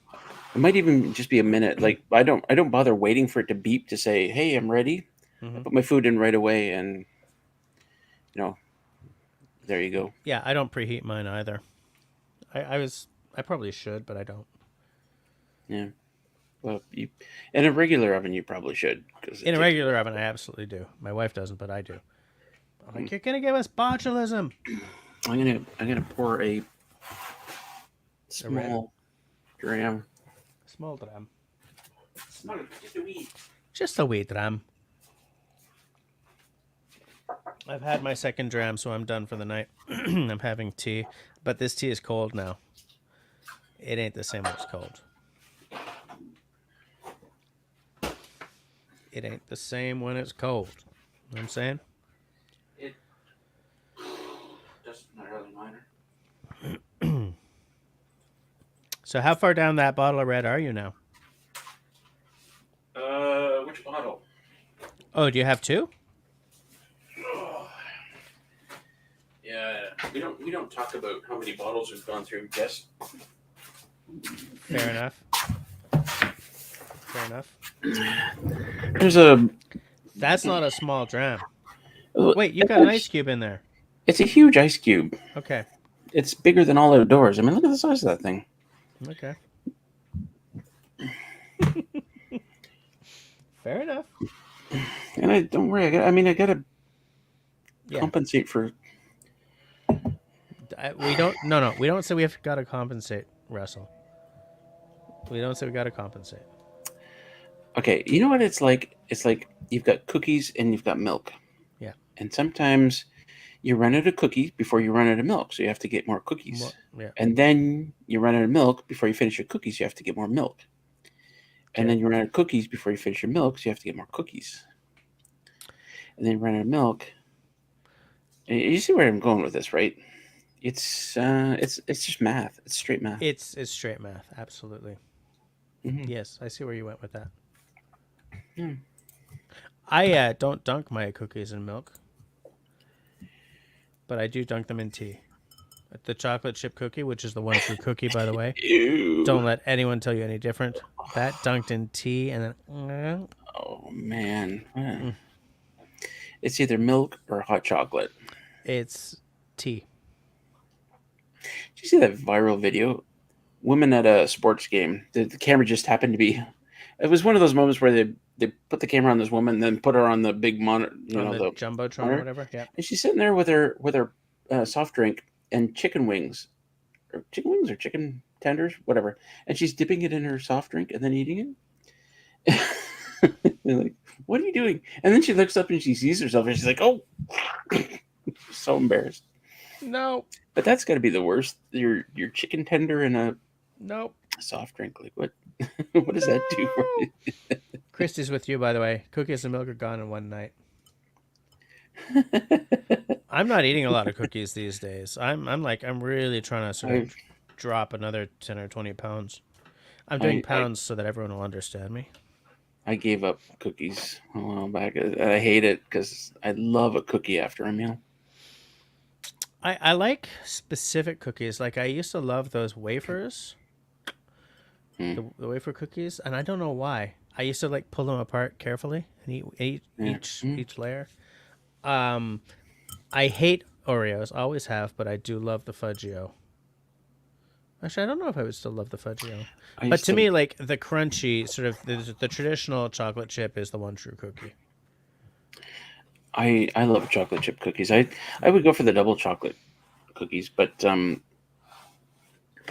yeah, and you know what's stupid is like I gave up on cookies, so I don't have any cookies. Mm-hmm. but I'll feel like something after a meal, and I'll go into the kitchen thinking, what can I have that's like a cookie, and I'll wander around the island for like 5 minutes before realizing there's nothing. I have the same problem. Damn it. Christy says that fries and a Frosty is good. Is that like a Wendy's Frosty? Fries in a Frosty? That's what she's saying. What does that mean? I don't know. Chicken and a Coke. Chicken and a Coke? No. Is it really called chicken and a Coke? Because that's hilarious. I don't want to see it. Chip Ahoy is your favorite cookie. Yep, that's a good there one. she is. Yep. She's dipped and yes, Wendy's. Yeah, I haven't had a Wendy's Frosty in years. It's weird how like we started tonight's conversation off with all the bushcrafty stuff, and now we're talking about dipping your fries in a Frosty. And chicken and a Coke. Chicken and a Coke.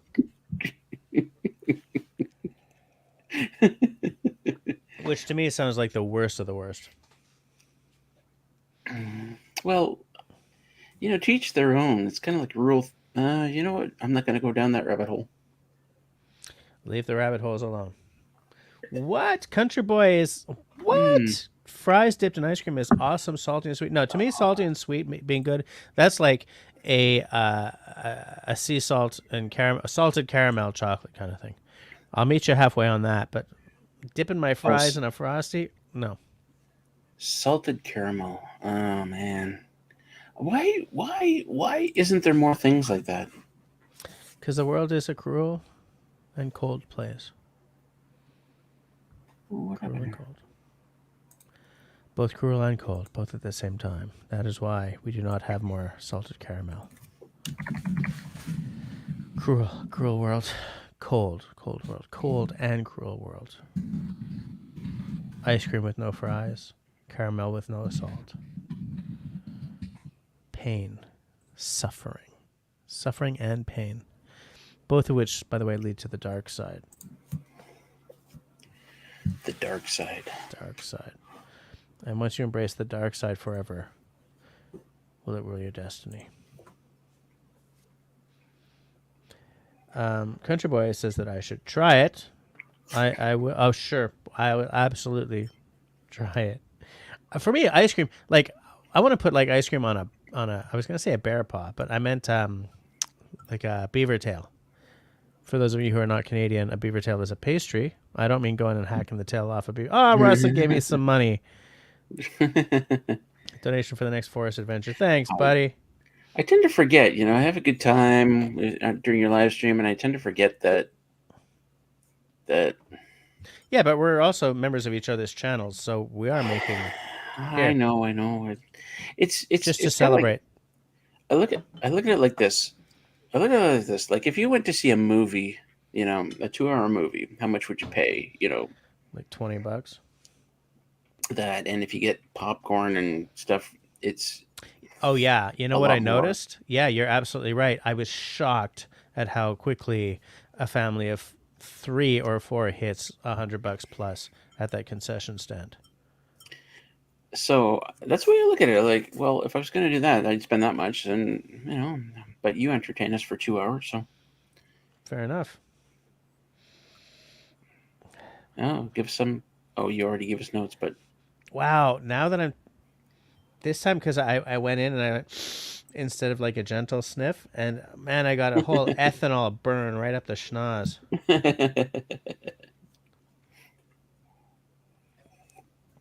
Here's for the money gift. Thank you. You're welcome.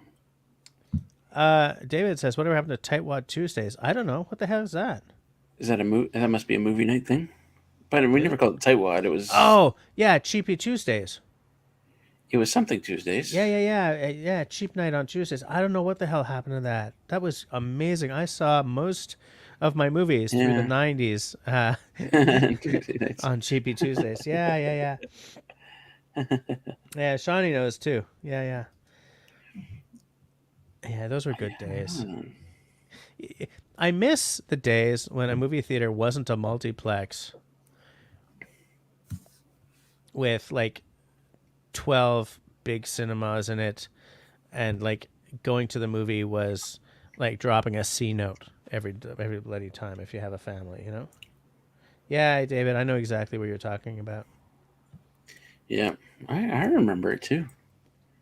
Or it was, well, oh my God, way back it was 250 Tuesdays. Yes, that's it. 250 Tuesdays. You could see a movie for 250. Of course, they gouge your heart and brain and eyes out for the concession, but still. Yeah. Steve. Hi, Steve. By the way, it's Nine Channel toes? Hero. Check out the icon. That's a Channel Hero right there. Drive-in movies. I've only ever been to 2 drive-in movies. I would love to do that again. You know what's funny is I remember going to the drive-in once. My older sisters were looking after me, and they had some friends over, and they wanted to go to the drive-in, but they're supposed to look after me. Yeah. So, and they were going to see an R-rated movie. Oh wow. Okay. So I They had just to throw you in the hide. back. Yeah. I had to hide in the back seat on the floor. And I'm watching this R-rated movie. And it was not R-rated for violence either. Fair enough. It was hilarious. And they shouldn't have got it either because they were only like 16, but they were like smoking cigarettes and like pretending to be older. It's funny. That's hilarious. Mm-hmm. So we're here for another 2 minutes. So if anyone has anything hilarious to say it now. Because I got to go to bed, man. I'm rolling through the list of funny things that I can say. Do I have? Okay, fit this in. Yeah, because now that I'm getting up at 5:30 instead of 6:30, oof. It breaks my heart that you were supposed to have more time now that the kidlet was in school, and yet you have less time for some reason. Oh, that's because the eldest kid has to leave way earlier. Like way earlier. She used to leave at 8. Now she has to leave at 6:45. So what? So how? Sorry, how old is the oldest now? 12. So at what point do you not have to get up for her? Can she get up on her own and get her own stuff ready and have breakfast and then? She'll never get up. Oh God. Okay. She'll never get up. Yeah. All right, we are at 22:59. So. Wait. Christy the Crab. Did I miss something? What's wrong? Are you sick? She was feeling a little under the weather. In fact, she lately hasn't even drunk any booze because she was feeling under the weather. Aw. Yeah. That really sucks. Yeah. Yeah, it's weird. Like, there's something going around. For sure. That's one of the things when I have a sore throat. Beer is so awesome for a sore throat. Is it? It's the only thing that goes down nicely. The water or milk, nah, forget it. But really? Beer. Or like a hot toddy, maybe. Hot toddy will solve anything. All right, we're at 11 o'clock, so we're gonna shut her down for the night, and I will see you peeps next week. Between now and then, I would like everybody to please be sane, be healthy, be safe, and be kind to one another. I got it all backwards, but I got it all. Yeah, sane wasn't what I usually say. What do I say? Be healthy, be safe. I hope you're not asking me. I never listened to this part. Be something and be kind to one another. Well, I just blew my outro. Why don't you peace us out? How about cherish your loved ones? Cherish your loved ones. Give your kids a hug. Good night, everyone. Peace out.